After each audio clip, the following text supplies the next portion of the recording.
ഇവിടെ നല്ല അടിപൊളി മഴയാണ് കേട്ടോ. ഏപ്രിൽ 1-ാം തീയതി ആയിട്ട് ഏതൊക്കെയാലും നല്ല മഴ തകർക്കുവാണ്.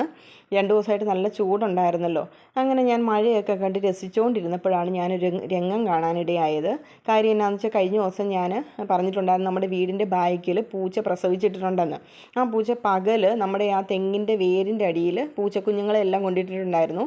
മഴയായപ്പോൾ ഞാൻ നോക്കിയപ്പോഴത്തേക്കും ഓരോ കുഞ്ഞുങ്ങളെ പെറുക്കിയെടുത്തുകൊണ്ട് ഇത് വീണ്ടും മഴ നനയാതിരിക്കാനായിട്ട് ഷീറ്റിൻ്റെ അടിയിൽ കൊണ്ടിടുക കേട്ടോ. സത്യം പറഞ്ഞാൽ ഇപ്പോഴുള്ള ജനറേഷൻ ഈ മൃഗങ്ങളെ കണ്ട് വേണം പഠിക്കാൻ. കാര്യം എന്നാ വെച്ചാൽ ഈ പരസ്പരം തല്ലിക്കൊല്ലുന്നതും വൈരാഗ്യവും ഇത് നമ്മൾ പറയുമല്ലോ ചില സമയം മനുഷ്യൻ മൃഗമായി തീർന്നു എന്ന്.